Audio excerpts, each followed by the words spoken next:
feeling perspective.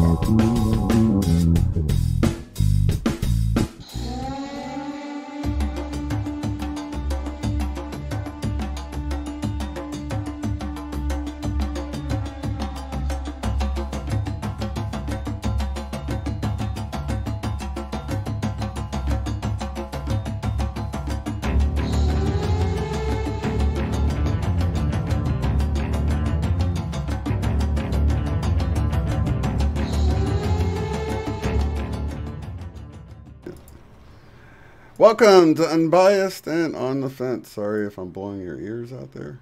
So, what is up, Michelle? Hey, brother. Hey, brother. My spirits are up. Yeah, feeling good. Yeah, I've been feeling really good. I've been having some headaches for the last couple of days. Yeah, head pressure over the weekend was really strong for me. Really was. Felt swelling, especially to this side, to the right side of the head. To the back here, pressure in the forehead at times too. This is really feeling it, but all around the ears, really feeling. My mom noticed as well.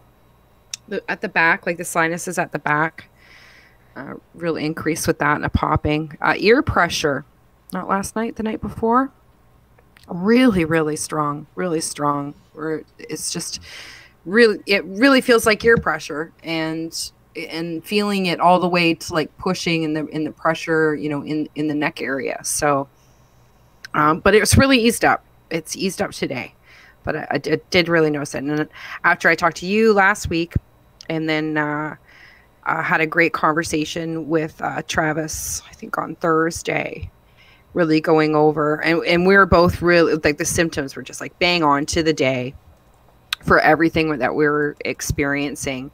And we kind of were able to sort of track through from, you know, kind of the beginning of the month or the end of January. I'm looking at January 30th, really, because I know that I particularly felt the energy coming in the dream. So I know that was really an influx at that point.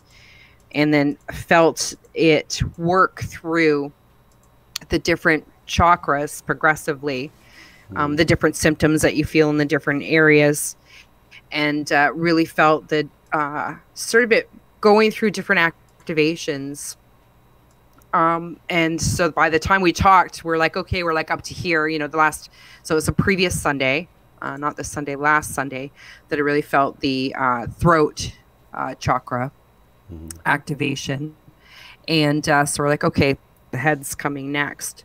So I really did feel the pressure of that over, you know, some more headaches and pressure in the ears, increase in ringing, increase of vibration when waking up, you know, when waking up from a nap or a sleep, could really feel that there had been a lot of energy going on during that time, because the ears are ringing so loudly in the morning, and it's like almost having a field vision shake, you know, a little bit, and just feeling the vibration or the thrum of things still.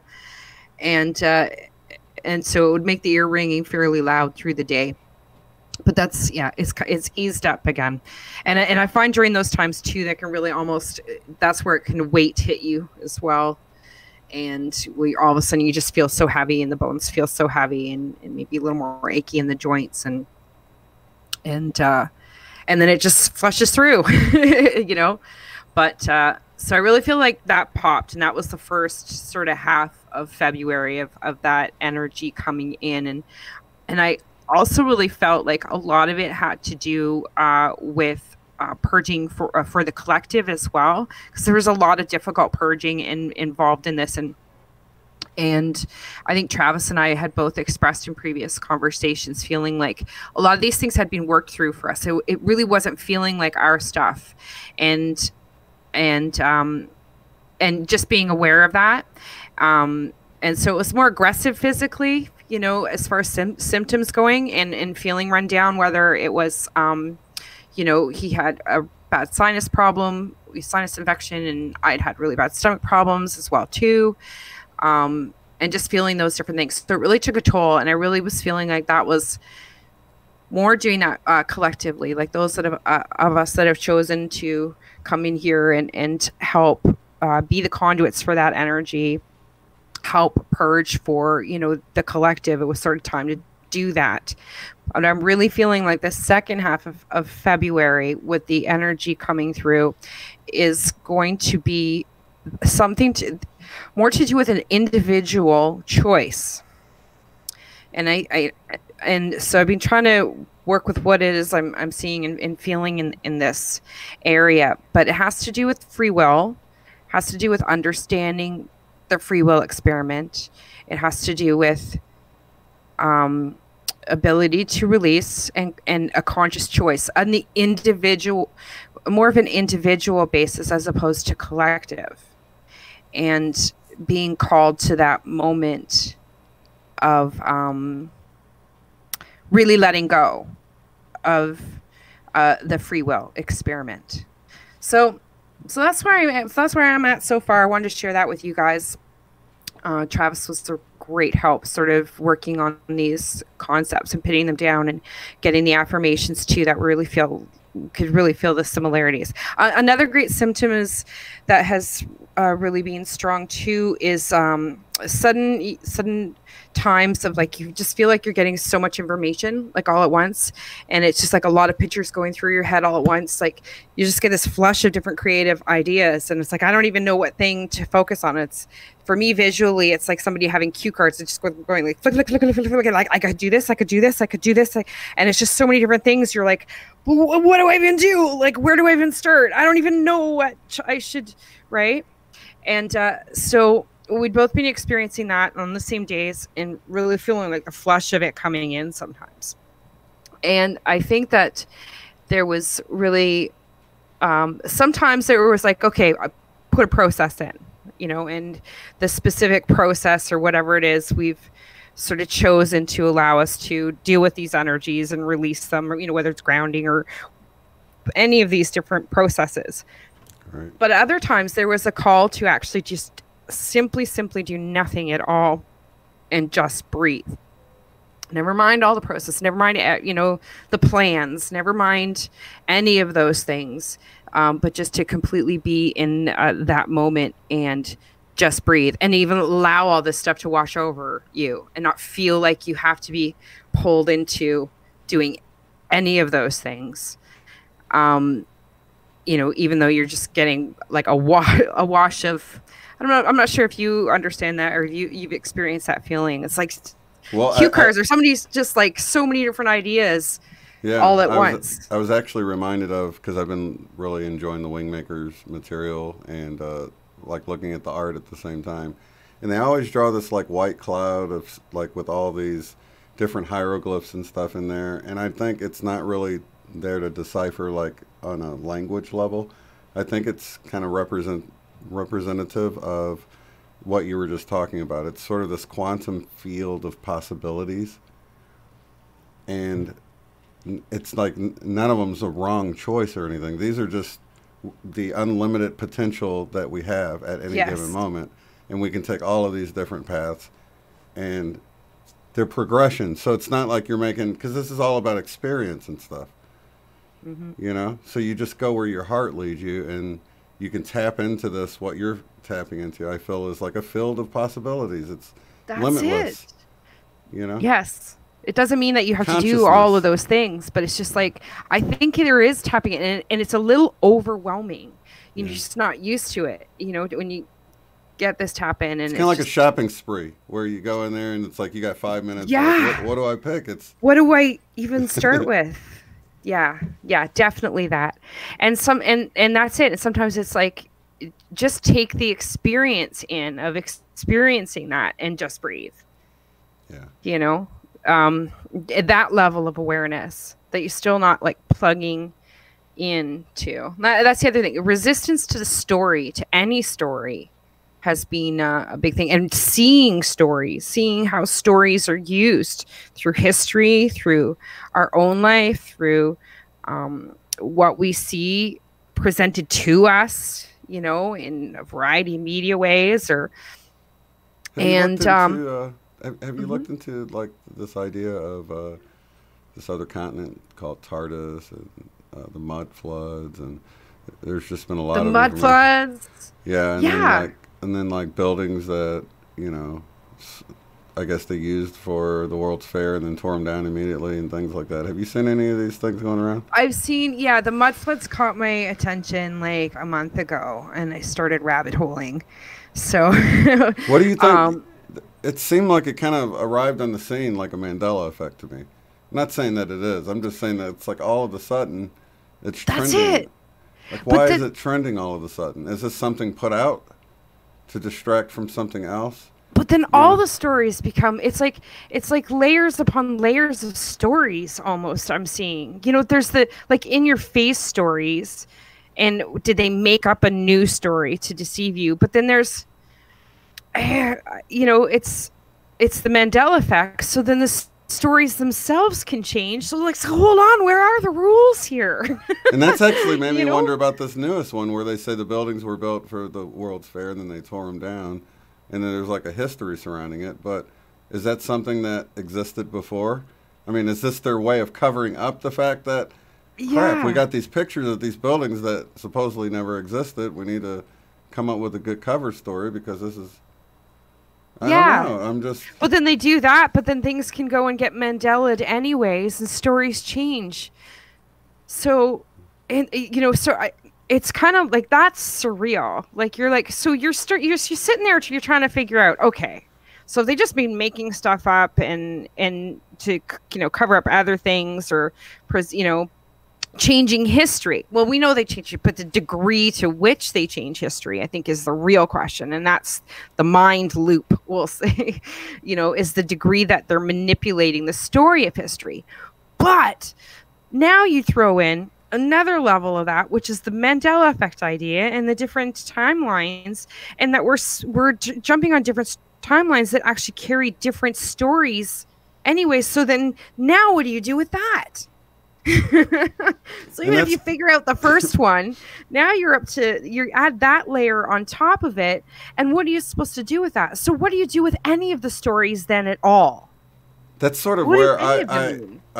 I tried to reduce it to its like, I don't know, simplest form. And the conclusion I came to with the whole thing is like, okay, we know we've been lied to about a lot of stuff. Maybe it's way worse than we ever imagined. But that's about it. I mean, that's all we can take from it. Not to get too sucked And you just got to into- be okay with that. Yeah, Yeah, I don't know. because that doesn't Yeah. hurt as much as Yeah. some of the other things I had to learn. True. You know, it's just more True. of like wow, they really just manufactured everything.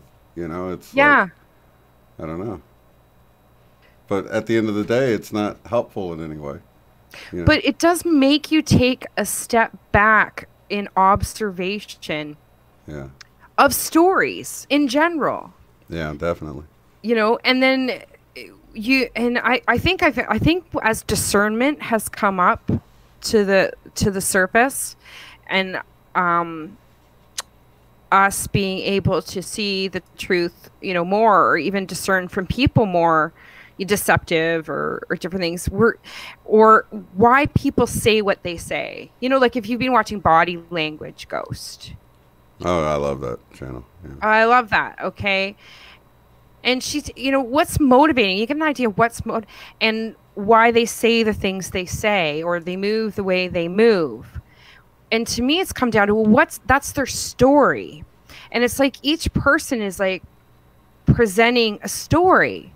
There's a story that they tell themselves about them and who they are and what their reasons for doing things are. And, you know, it can just all be traced back through their experiences or not. You know, people play victim roles to, you know, it's a story, and we hear other people's stories.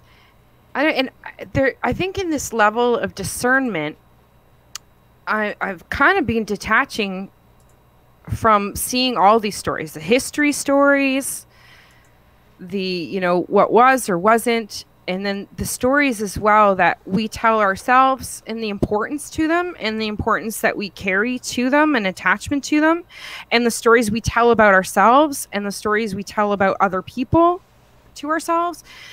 And there's been a lifting away, like up in sort of an observatory position, I think, for all of that, as seeing them all stories. And yeah. So this is all in support of that whole revelation and that's sort of how, you know, I've been looking at it since the beginning about the Mandela effect. It seemed like a revealing, you know, no fruit in Fruit Loops, this sort of idea that it's a hidden truth inside there. Like even the T's getting cut off, you know, representative of us moving away from the right side of our brain, just like the thinker and what is it, the American Gothic painting I bring up a lot because like the divine feminine, the right, she's looking over on the left now instead of straight ahead. So I think it's all about this revelation of truth, and that would fit in line with that, you know, if it makes you take a step back from it, and how important are all these stories? Like, it's good that we see them, and then we're able to start discerning that we're seeing more easily lies from truths, you know, when people, and where things may have been hidden, and uncovering things and to your real history, and that's great. And getting a better understanding of why people say and do the things that they do in a less judgmental and a more observatory way. That's great, you know, and doing that for yourself as well is really separate, like another level to all of this. But what's coming into play with it is like that's one half, and then the other half, I think those that have been watching us for a little while and who can empathize with the dream reality that they may share with me in their experience, as far as that being such a big part of your life. What is enmeshing in this whole thought process on the one side, right? What it is merging with for me is the whole other side, which is like half. It's like an equal balance now to me of what is my dream reality and this reality. So a good example of that would be me realizing that going throughout my day, recalling memories, when memories just come to you and you're just remembering things.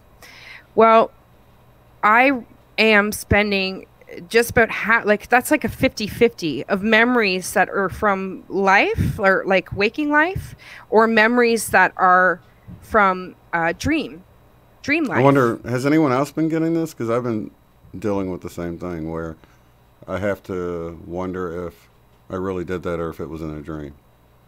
Like, or if I heard something in real life or in a dream. And I'm like, yes, was that a dream or was that? That's definitely part of it. Is that kind of this dropping of the veil causing these types of... I'm just curious if anyone else has noticed that too, because I've noticed that as well. And it seems like that wasn't an issue before. But it seems pretty natural to wonder. Well, the dreams have really picked up in how vivid they are again. They really are. And the recall of them through the day, in like recalling your memory, like, you know what, even last week I would have said to you, like, it's like 50-50, you know, like half and half, like it's just as real as recalling life. You know, there's when I'm doing the memory in my head, it's becoming gray to me what is real, a real memory, and what is a dream memory. I am starting to find the scales tipping in as how much, again, like it's starting to be more dream world, and the resonance and reality of dream world is starting to tip the scales in outweighing the memory resonance reality of waking world. So even in the last week, I would say I can feel it going, because it's hitting me like in flushes and waves through the day. And what the recall that's coming to me is a very authentic. I've really been trying to put words to it, and what it is I'm experiencing when I'm feeling this resonance of memory, like from being in those scenarios in dream times, those memories. There's a way that I carry myself. There's a way that I feel. There was a way that I resonate right here. And it's a great feeling, and it's a very strong feeling, and it's magical. And so I'm feeling the presence of that. Like, it's not washing over me because it's within me. So it's almost like a blossoming of. And so I'm getting these moments of sort of maybe a flush of like dream memory coming in. And with it is the resonance of how I feel I carry myself, how I feel from within. And it's a very rich feeling. It's becoming thicker. And so I really go back to, from 2 weeks ago, even when we're talking about the 2-5 and feeling like, the waking world and the dream world of the two mirrors, and the two mirrors sort of coming together and merging together in that process. So I'm really still feeling that that's part of that process. And another step, I can feel the steps accelerating in that merging of those realities, possibly into one. I'm still conceptualizing and not fully experiencing the entire thing, but I am seeing and feeling the process of it. So I'm really excited and curious about where it's going to go, because it's not stopping. So I hope you guys are experiencing some of this stuff too. And I think that's a good segue, because, we've been doing this now for a while and discussing these energies. And one of the people that were pivotal in sort of when you started paying attention to these sorts of things and that help you keep your sanity early on was Sheree and Kira. You've talked about them on the program here before and some of the information that comes from them. And they're going to be on tomorrow. Yep.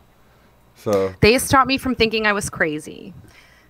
Really, in that, and really going through some of the dark stuff, like when, 2 years ago when I was really releasing my, because it was such a switch for me. It was a complete, I really feel like I went from being one person to another person, and I had to relearn everything. And it was very difficult at times, for sure. It really was. They were so helpful in understanding that I wasn't crazy, because what I would be experiencing going through that week, and then I would go and I would listen to their show on Sunday, and the things that they would say, I know that we've all experienced that. You guys have experienced these sorts of times too, where they're telling you the words that they are saying, the things that they're saying is exactly what you have been going through. And you can feel the energy, you can feel the resonance of the energy, you can feel the tingling, you feel all these different things going on. And when they're talking to you, so they really helped me for a long time, because I felt like, and that's why I like doing the weekly show with you. A lot of it's an inspiration from that, to be honest, because I found that, through the course of the week, it would be hard. Like, you can doubt what you're experiencing, and it's hard when you're not getting affirmations, just dealing with the stuff in your own head and trying to figure it out. But then, I would hear that, I would be able to listen to them and just be like so relieved, and filled with hope again, and see that there's a reason there. It's not that this isn't pointless, that there was a bigger reason to all of this. And that, they put the magic back in everything. They really did. Yeah, Sheree and Kira, and as well as Alan and Sandra, the twin flame divine fire, both of them couples, they both seem to really have they're living their sovereignty, if you will. They really seem to have things figured out, and well, the level of information that I know Sheree and Kira specifically have put together, and the information they provide for no cost and everything too, if you look at their website, is amazing. There's so much information, but they've really put together, so I'm excited because for you to be talking with them, because they have a whole timeline in this process, and the great thing about them is they put out with their YouTube channel, they just put a video out once a month, which is the predictions like for that month. This is what's going on this month. Why are you, what's being worked through, what we're experiencing, why you're experiencing, some tools to help deal with it. Really practical stuff in 20 to 30 minutes. And they've been doing this for years. And the relevance of the information that they are putting out and the time period that they are putting it in is amazing. And you can go back and you can look at their videos, and they've got lots of pictures to show you all this, how this stuff works, and what 1 month to the next month to the next month, and the different portals, and what that means in what we're going through, and what level we keep leveling up to, and the new things that we're able to access and create. So I'm really looking forward to hopefully get them talking.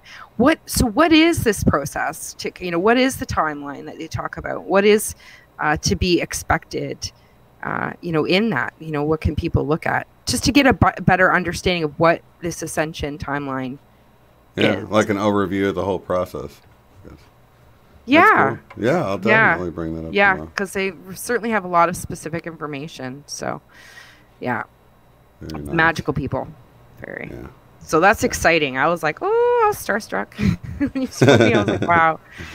Yeah, I don't know where I would be without their help at at that time to go through that. Certainly. Yeah, because they're all the way down in Ecuador. Ecuador, yeah. I was going to go down there, too. I almost was like that close last summer, but did the job change, decided to stop working. Were you going to visit them down there? Yeah, they do different sort of conferences or that you can go down and join in, and they'll teach you things, and it's beautiful there. Small gatherings, you can go down and join for like 4 days, 5 days. They'll do spiritual work. They've got lots of different courses and things that they teach as well too. So tons of information. So like a small group. You'll have to ask her something. Ask her to do a mini soul reading. That's what they do on their radio show all the time. They do mini soul readings, and it's just awesome. I'm sure she'll do that for you. She'll do a mini soul reading. Yeah. Well, they need like your name and. Yeah. Well, throw my name in there too. I'm sorry. I'm so starstruck. That would be really cool. Yeah, I'll see what they'll do. I don't. Yeah, I'm sure they will. I won't put them on the spot. Think I'll ask her before. Yeah. Yeah, she'll know. She'll know. Yeah, that's awesome. That's really exciting. So is that tomorrow? You said? That's tomorrow. Yeah, 1 p.m. I believe. Oh my goodness. Oh my goodness. I will definitely be there. Yes. It'll be 2 p.m. for you. Good. That's exciting. Yeah. I can't thank them enough. Yeah. Yeah. That's awesome. So have you been having any dreams? Because like when you were just talking about that as dream recall, I thought that was a perfect way of explaining it, because it's like you don't really remember your dream, but then you have a specific memory you go to, and then you're like, wait, was that a dream? So that's really the recall of a dream at that moment. It's like you thinking about something triggered the memory of the dream, or the recall of the dream, or at least part of it. And it's like, wow, was that? And I'm still not sure if it's a dream. It's like, sometimes it's like, I think it was a dream, and it's like, I've definitely been having a lot more of those blurry moments for me. Even I'm noticing, and I'm like, and this is why I've noticed it, because it's like I'm questioning more and more, like, how real is real here? What is going on? Like that is exactly why that process is kind of exactly why I've been noticing that I'm questioning these dreams more. Like, wait, hold on a second. Was that really a dream? And I just keep getting drawn more to the dream, like that there are these dreams coming up, and how real they were. Like I really lived those things. And so then that goes right back to the story. So what is real? So what is real? So what is the story? What is my story? What is, and I think that's, I think this dropping of stories is part of, in rising above it. And I'm not wanting to create a new story. I'm like resistant to creating like any stories right now. I can create, I can color or whatever, but I'm just finding this like resistance to plug into any stories, which I think and is interesting, and have been feeling to refocus on your own story, or what seems to be not push? Even I don't even want to focus on like going ahead, in planning, like what story do you want to create, for your future? Like I'm resistant to even specific planning on that. I'm definitely wanting to just keep that open, because I'm questioning the validity of stories at all. What's the point? Well, right? I'm just going back to how I'm feeling. That's sort of connected with this whole idea of us. We were talking about all the baggage that we carry around. That's many times not us. It was just piled on by maybe parents or a teacher or a boss or older kids at school or whatever. Yeah. But we just carry it with us, right? Those, we can use maybe them constructively maybe sometimes, but I don't want to add any more. I've already gotten rid of all the suitcases. Maybe that's kind of what I'm sort of experiencing, is like maybe those times where you would be adding on suitcases. And it's so liberating. I'm like, no, I don't want that baggage. And I think that's a great that baggage. That's a great analogy, because like if you're walking, you're carrying a bunch of stuff, and then all of a sudden like 2-3 people come up and they're like, "Here, let me take that off of you." You're like, "Wow, that feels great. I didn't realize how horrible it felt carrying that around." And it's been this way with worldviews and beliefs and everything. It's so liberating to let go and say, "Yeah, if that's what they believe." Yeah. So when someone walks up and says, "Here, carry this," what are you gonna grab it? I'm like, "No." Right. I'll examine it. I'll look at it. I don't want to carry it. You hold it. You hold it. Right. I'll look at it. I'll look at your bag. I'm not carrying it. I'm not carrying it. I think that's kind of it. Yeah, it kind of in a way. So, because I've just been feeling like, and I see that too. I see more people. I know Mom went through it. And I kind of feeling that more people just like wanting to unplug from all the stories, like that you're getting projected at you, and because sometimes we want to look at it, and other times it's like, okay, I've had enough. Yeah. So I've been feeling that. I know Mom's been feeling that. I know some other people have been feeling that. So I want to put that out there too, and feeling like it's part of that unplugging from these stories. Yeah. And that essentially all these different things that are going on essentially boil down to unplugging from these stories, letting these stories go, and being resistant to collecting more stories. Because I don't know if that's the way think in the next level. And yeah, I think that they're not required for the next stage of the game. Well, I think they're useful tools depending on where people are, Yeah. It's kind of recognizing it as a tool. Exactly, though. That's exactly what it is. Yeah. They are useful tools depending on what your intention is. Right. But some people have, progressed.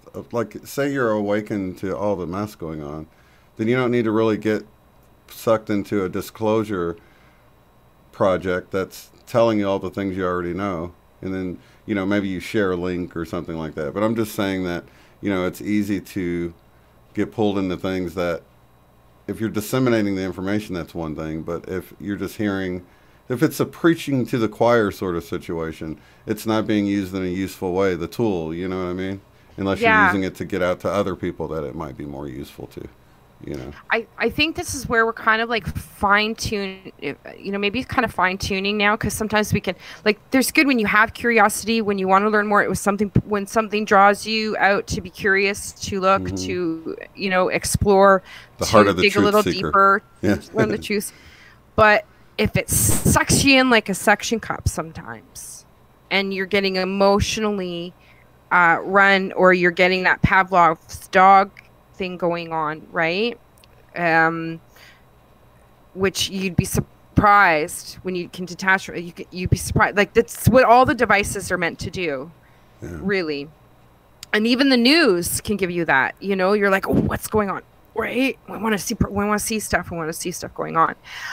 But you're getting like drawn. If you're starting to feel that suction to it, I think that's, yeah, is that fine, like, is that awareness and being able to sort of balance that wire and be like, okay, I can look at that, I can see this, and I can see that, but the impact it has on your balance and what you require, being in tune with what you require personally to maintain your current balance at that time, and being in tune with that, you know. So sometimes it's good, sometimes we need to step back, and it's fine tuning now. It's really part of that mastery. So I'm seeing that as far as just becoming, you know, more aware to the, so less triggering, less reaction, less things are required by me in order to be able to balance this, you know, because when you're here, then you're like teeter-tottering, but as we sort of smooth out, you start to be able to finesse it a little bit and be able to tune into the finer tuning within you to recognize when it's time to explore and when it's time to, you know, pull your energy back in, when it's, you know, to do those things, because it has been so easy for so long for these stories to pull us in and get us wrapped up in them. And April is asking, this is probably pretty old now, but were you referring at some point, I guess, to stories like our astrology sign, personality tests, etc.? I guess as you were talking about the stories, would that fit into that class, I guess? Yeah, I think so. Like stories to me is like the basis for why you're doing things, like the basis for, you know, how to explain this.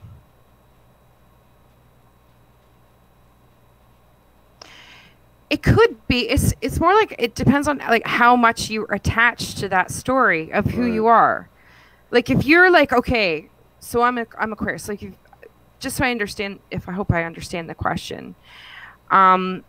It's not to say that these stories don't mold and shape the identity of, you know, who we are and what other people see that we are, you know, whether it's an astrological sign or the story of our birth or whatever it is. It's or our occupation even. Or occupation. It's like the titles that can be applied to. It's like Aquarius, Postman. Which tell you how much you associate with those stories, I guess. And your attachment to them. Yeah. And your attachment to them as being a foundation for what you, in essence, are.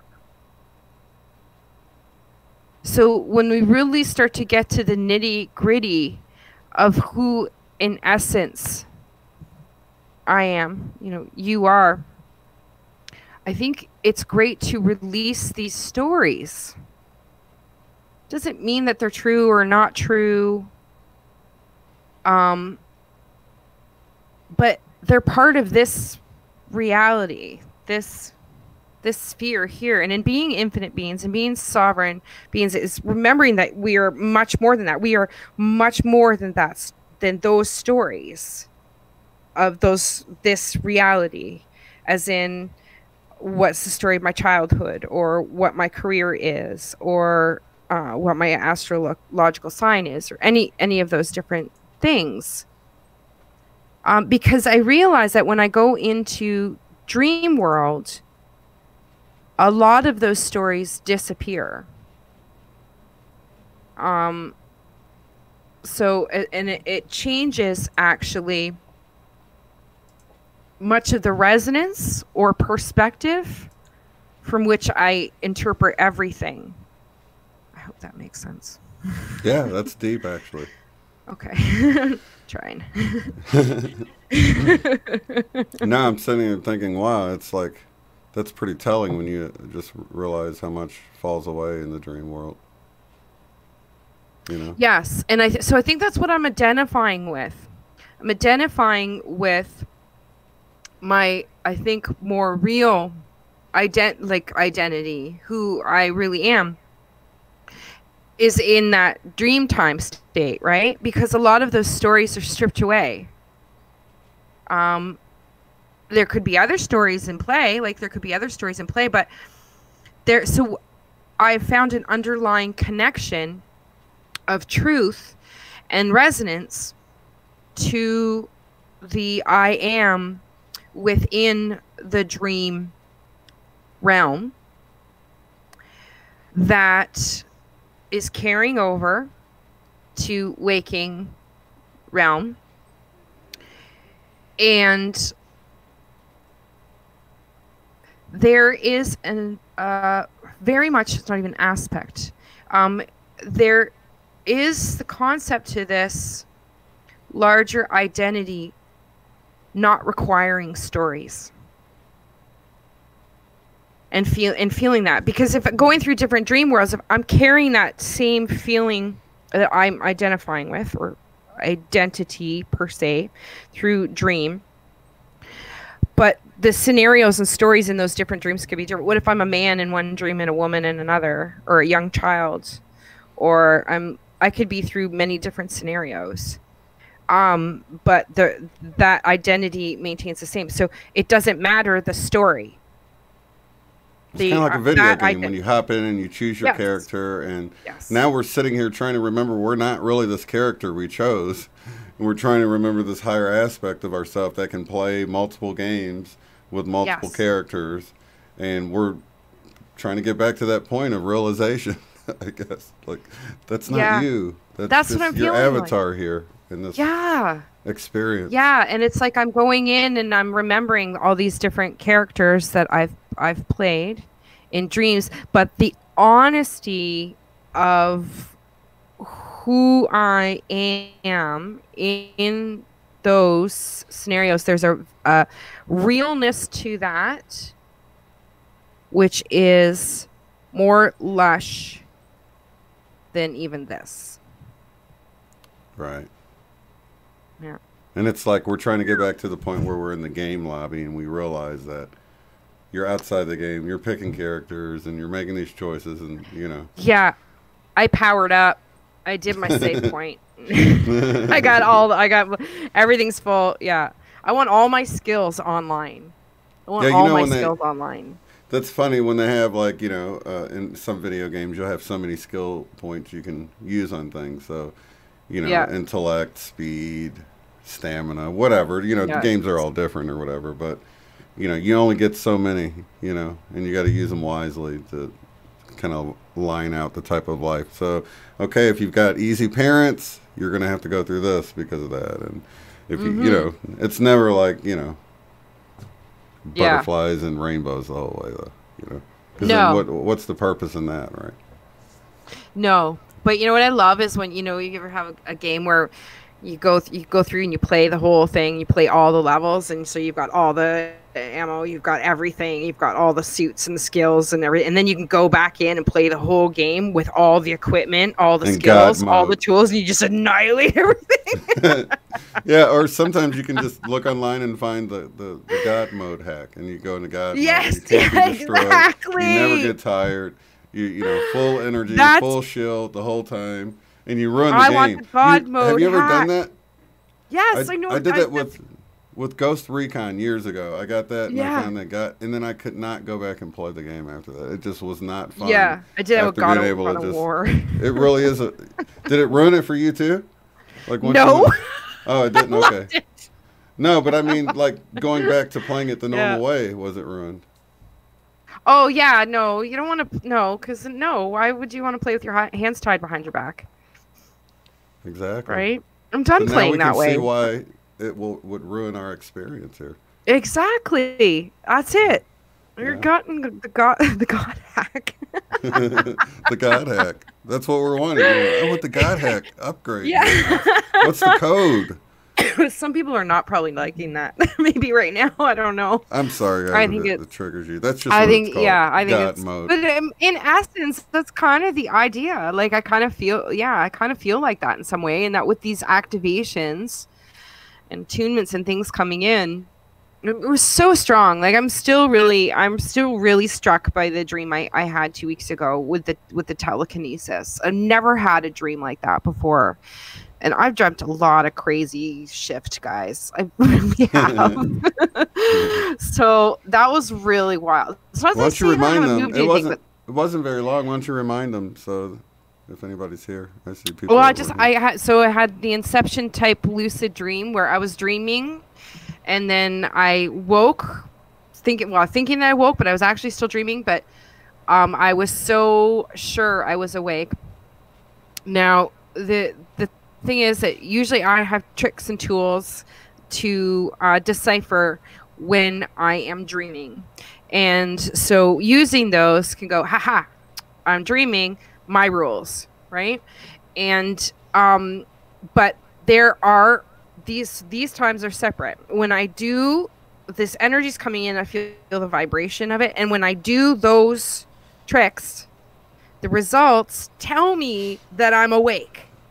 Okay, and it's very specific to these energy wave dreams. So that's why I was really excited about this, because it's like in my sleep, and you're vibrating. I feel it so much, and I felt all this energy coming up through my hands. Now, so I'm dreaming. I woke up in my bed, and I'm lying in my bed, going, "Wow, I can really feel this.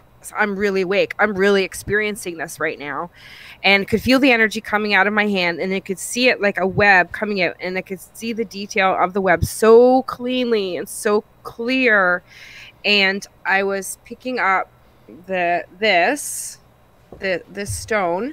So that was, the energy was coming from my finger, and I could see it, and it was going wrapping around the stone. So, and then because I was doing this to test if I was awake, and I'm picking up the stone, and I'm dropping it like on my chest to see if I would feel it, and feel it hit my chest, to make sure that I'm really feeling this. Like when you pinch yourself in a dream, am I dreaming? Pinch yourself. Okay. Right. That's in essence what I was doing, but the results were telling me that I was awake. I'm feeling it hit my chest. And so I'm experiencing all this, and I'm buzzing, vibrating, everything. And then I wake up, in my bed. Right. So yeah, so that happened 2 weeks ago, and I'm very excited about it, because that is kind of a specific thing with these ascension energy dreams, is that everything in that dream is telling me that I am awake and really experiencing it. But any other time, and it has that, I'm vibrating, and I hear this, like I'm really feeling it. So it's more than real experience. And that's the whole thing I'm telling myself through the experience, which is really crazy. So it was really exciting. I genuinely feel like, in talking about this now, if I remember that, I remember it. It had, like, in my mind, it happened. You know, the difference now at this point for me in my mind between the fact that I was awake or dreaming, well, if I recall that moment, well, actually, it's more real than anything else I remember 2 weeks ago. Right? So, maybe, have you thought about, like, trying to relive that moment in the bed while you're awake, and using the memory of really doing it before to enhance your abilities in this reality? So you got a memory. Oh, you know I have. Oh, okay. Just still when I get it flopping figured down. out, I'll show you, okay? You will be Shane. Well, Mom will be the first to know. Mom will be the first to know. You will be the second. It was probably the first thing that you tried, huh? Oh, you know it. Out. I'm like, yeah. I'm like, shift's gonna happen. I'm like, because that was so real. I felt it. I felt myself tuning in the energy of my hand. I felt it traveling up my middle finger. I felt myself manipulating the energy, tuning it, feeling it, learning it. I did it repetitively, feeling, how does this work? So, to me, it was like training, that's right? Preparation. I think it's preparation. Really?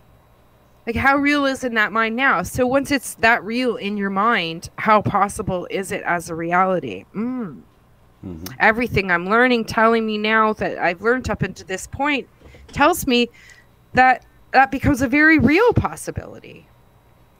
You know? I think so. And, yeah.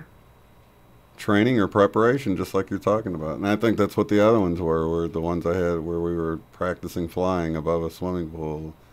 Exactly. I've done that. I've done all of that. I've teleported. I've done all that stuff.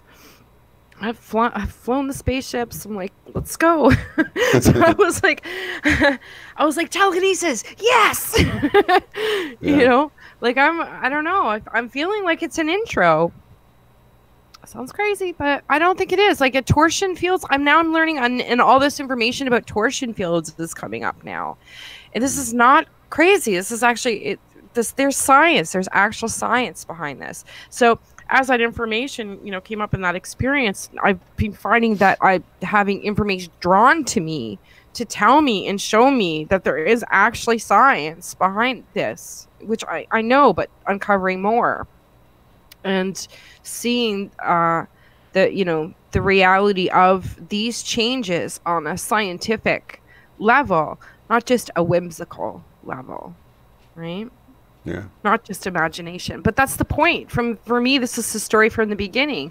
Being the imagination warrior, I know it stems from the imagination, all creation.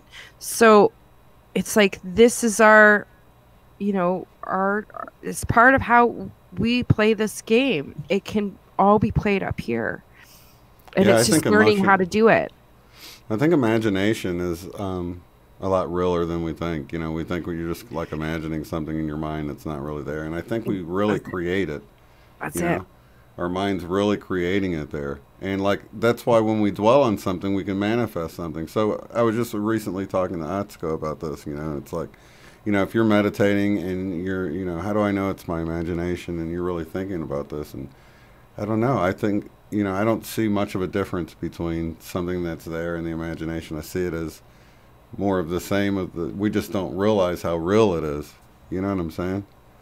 Well, I think that everything, if I look back at, you know, the last 10 years, really, and how everything has really pushed to show me that, you know, the lessons, everything has really pushed to show me that truth.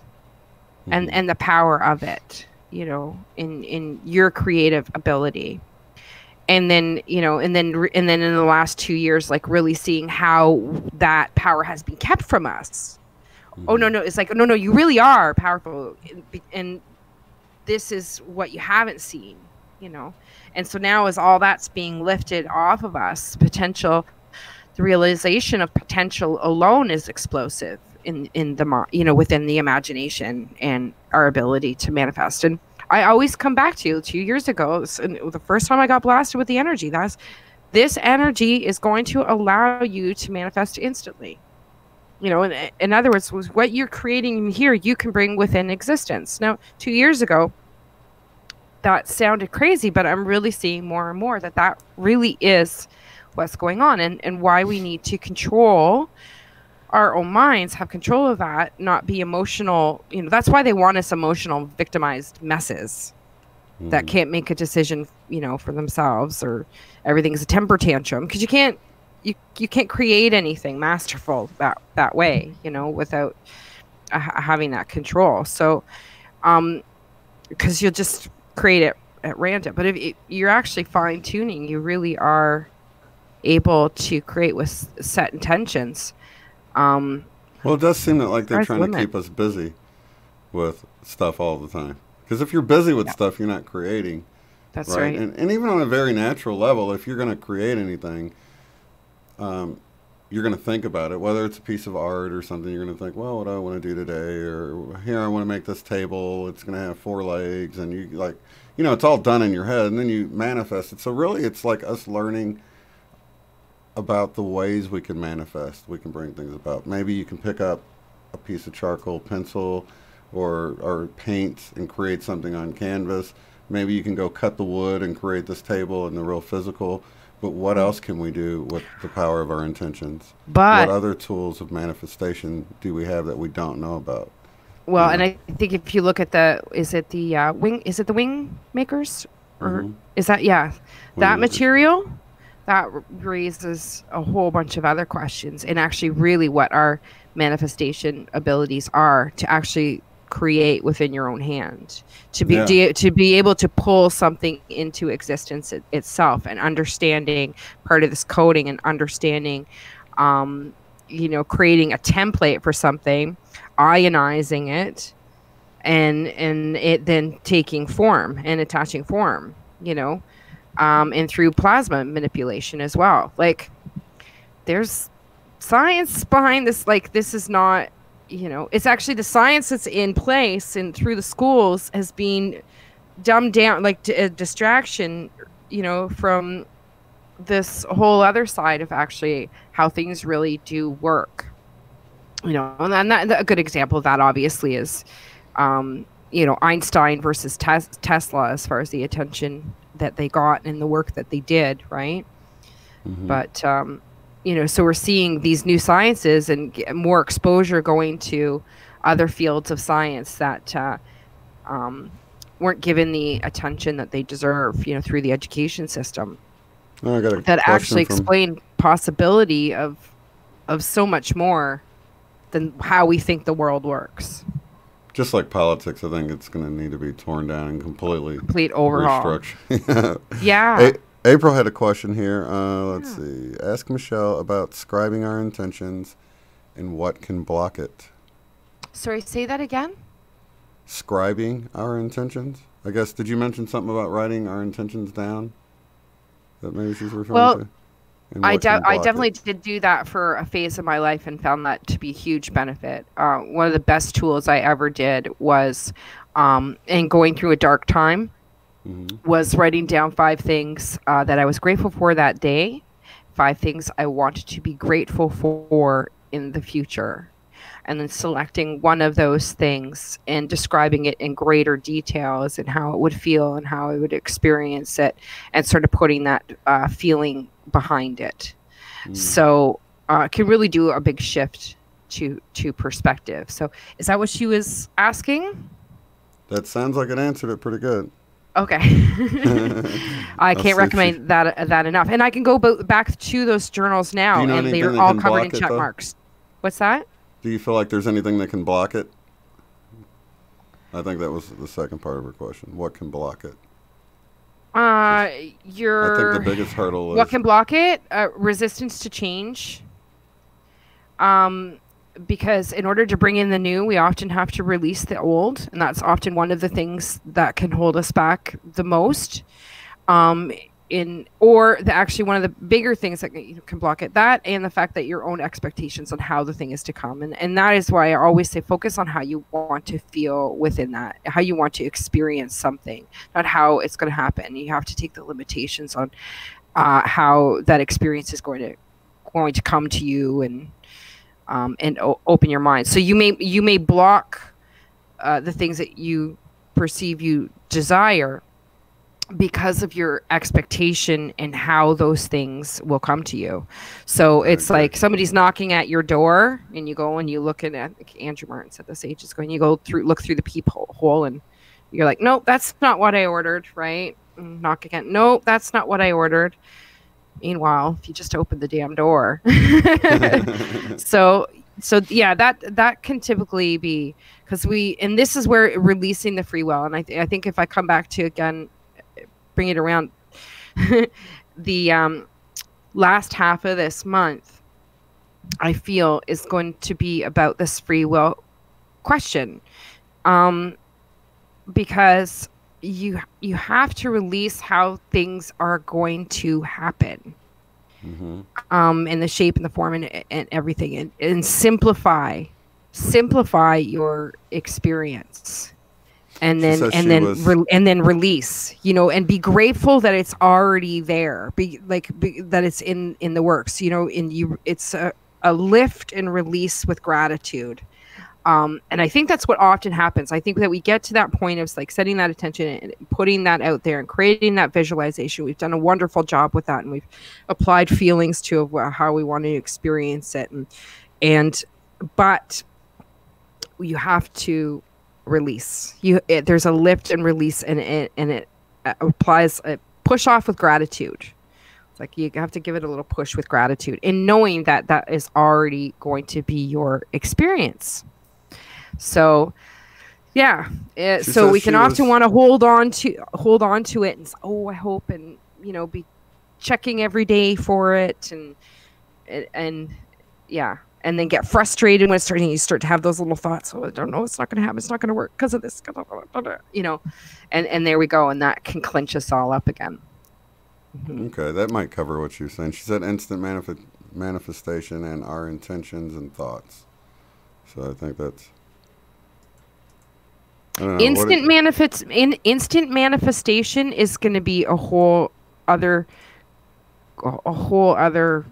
level as far as what that means. You know, there was a part in the Wingmakers material where if they didn't go through that, then they might not know what you were referring to, that where they talked about that. And that there was a guy, I think it was an interview too, the doctor that she's interviewing, who made like a twine ball appear out of nothing and then ended up making like a stack of money appear, and she's like freaking out. So that was, and just pulled it out of the air, and she said it was warm to the touch, but it was very real. Literally create right within your own hand by creating a template.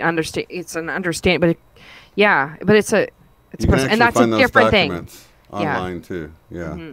But even not just that, but I think with the release of time, you know, we talked about the releasing linear time. I think that's when you step over to instant manifestation as well too. So you basically could be like creating your experience very immediately around you. And if you're not in a good place, you know, when this energy shift comes in to do that, you could experience a not very pleasant experience.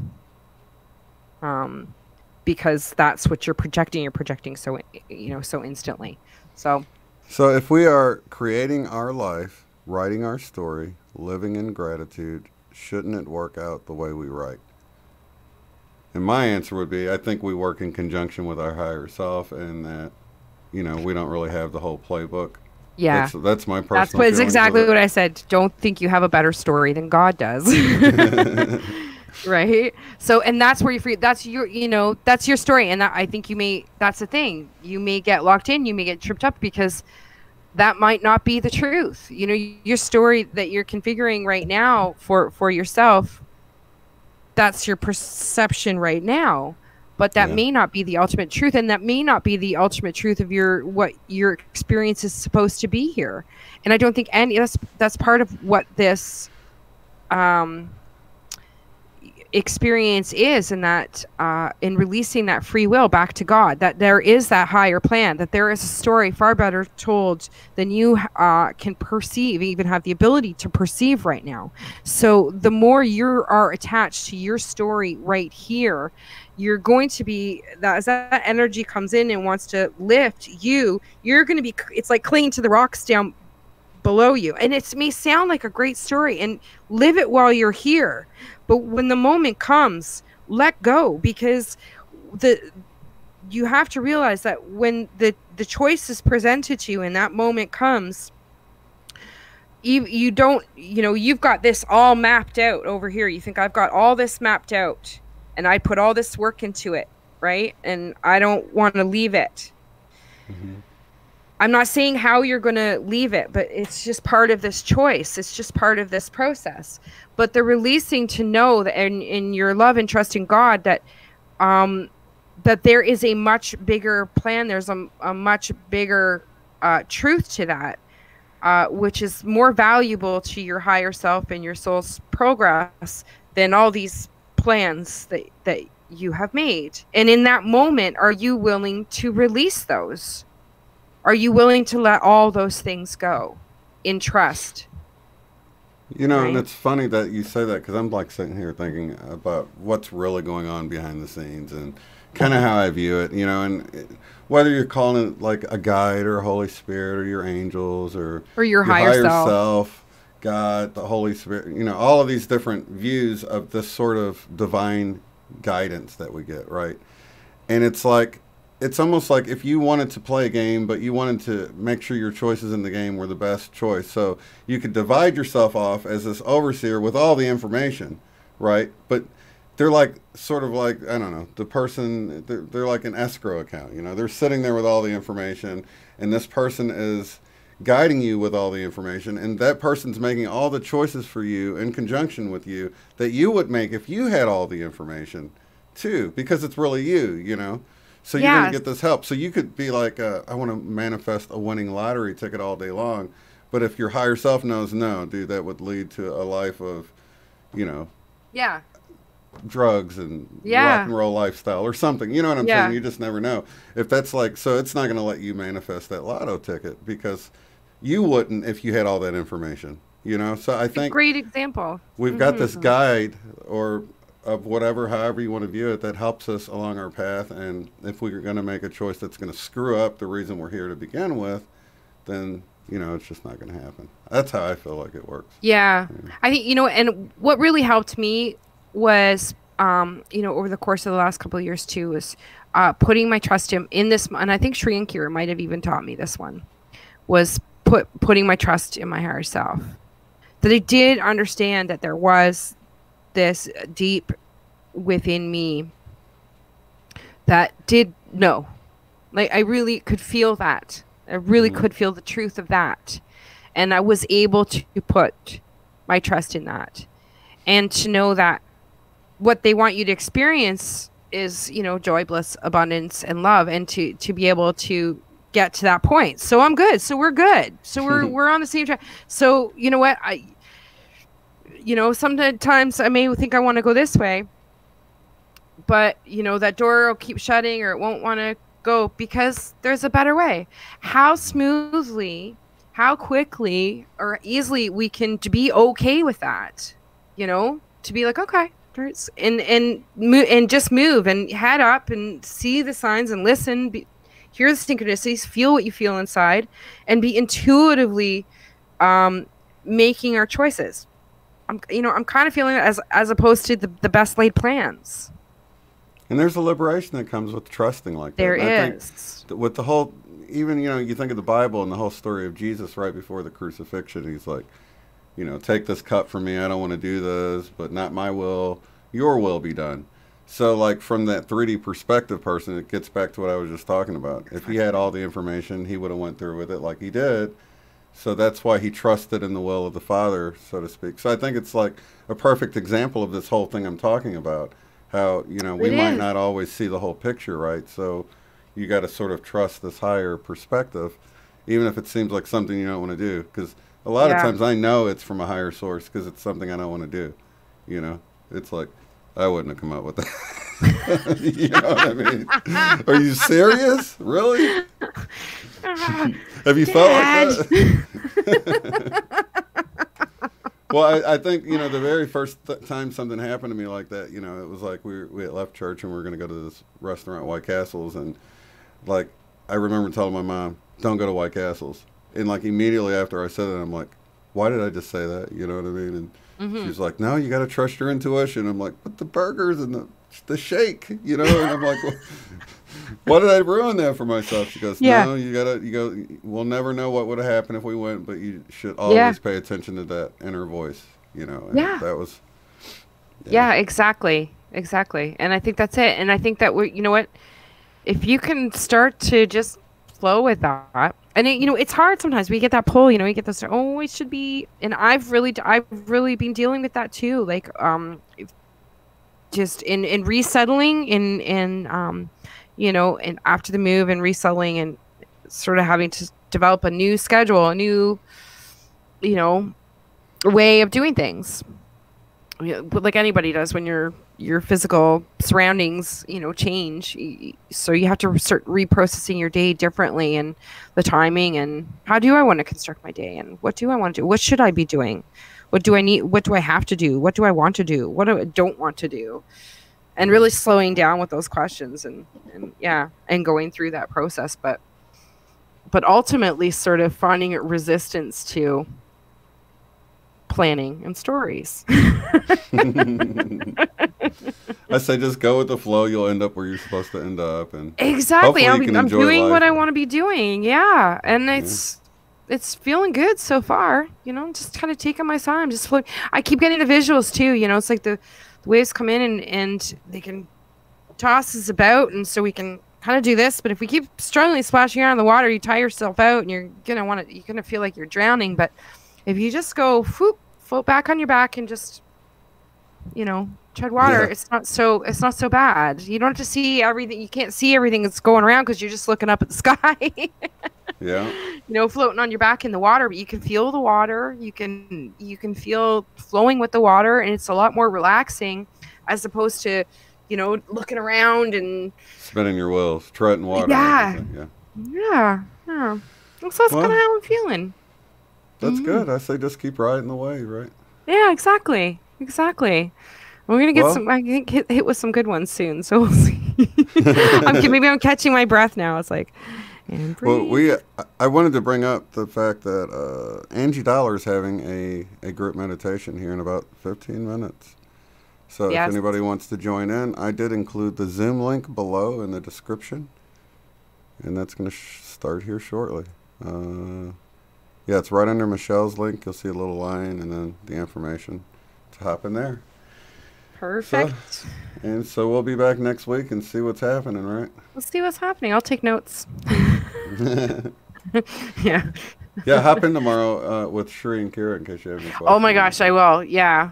Please say hi. I can't thank them enough. If you can even just pass that message along, that I definitely can't thank them enough for what they did for me personally. I know so many others. So I hope you guys enjoy them. Hope you guys check out the show and get them to talk about the timeline.